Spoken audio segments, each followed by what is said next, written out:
প্রিয় দর্শক মন্ডলী, আমরা আজকে কথা বলবো তারাবাইন এবং পাবদা এই দুইটা আপনি একসঙ্গে মিশ্র চাষ করতে পারবেন কিনা, এবং যদিও বা চাষ করতে পারেন কিভাবে চাষ করবেন, কিভাবে চাষ করলে আপনি অধিক পরিমাণ লাভবান হবেন এবং একে অপরকে কোনোভাবে বিরক্ত করবে না, কি করবে এটার আপনাদের মনের ভিতরে অধিক পরিমাণের প্রশ্ন ঘোরাফেরা করে।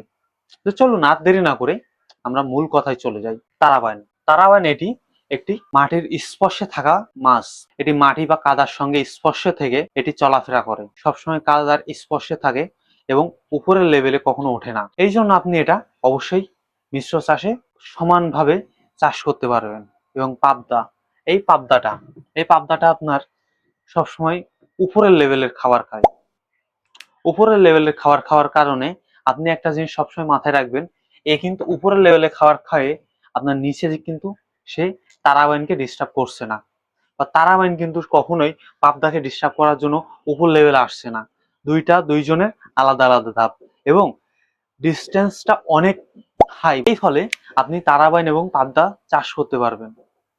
তো এখানে আপনি ঘনত্ব কেমন দেবেন যখন আপনি মিশ্র চাষ করবেন? এই মিশ্র চাষের করার ফলে আপনি ঘনত্বটা কেমন দেবেন? যদি আপনি প্রতি শতাংশে পাবদা দিচ্ছেন 400 পিস, পাবদা সমান 400 পিস, এবং তারাবাইন আপনি দিতে পারেন 300 পিস প্রতি শতাংশে। এটা দেওয়ার পরে আপনার যে তারাবাইন আপনি খাবারটা কিভাবে দেবেন? তারাবাইন কিন্তু আপনার ফিড খায় না, এটা আপনাকে অবশ্যই মাথায় রাখতে হবে। তারাবাইনকে আপনি তাহলে খাওয়াবেনটা কি বা খেতে দেবেন কি? তারাবাইনটা আপনাকে কাদার সঙ্গে মিশ্র ভাবে, কেঁচো বলেন বা অন্যান্য যেসব পোকামাকড় গুলো কাদার সঙ্গে মিশে থাকে, বা প্রোভাইটিক প্ল্যান্টন বা এই ধরনের কোনো কিছু আপনার তারাবাইন গ্রহণ করে, এটা কখনোই ফিড খায় না। তো এটাতে আপনি নিশ্চিত থাকতে পারবেন, এটা কোনো বিনা খরচে আপনি লাভবান হতে পারবেন। এবং দ্বিতীয় কথা আমরা চলে যাই পাবদা কিন্তু আপনার রাক্ষসে প্রকৃতির মাছ। এই পাবদাটা আপনার খাবার খায় অতিরিক্ত, এবং এটা রাক্ষসিক প্রকারের মাছ হওয়ার কারণে এর খাবারের মানটা অনেক ভালো রাখতে হয়, খাবারের প্রোটিনটা অনেক ভালো রাখতে হয়।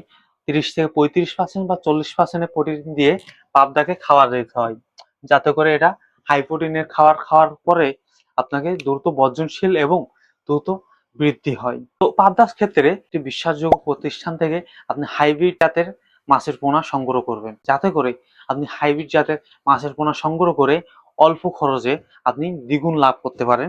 এই দিকটা আপনি অবশ্যই খেয়াল রাখবেন। তো আজকে এই পর্যন্ত, আগামীতে আবার নতুন কোনো ভিডিও নিয়ে কথা হবে। আল্লাহ হাফেজ, আসসালামু আলাইকুম।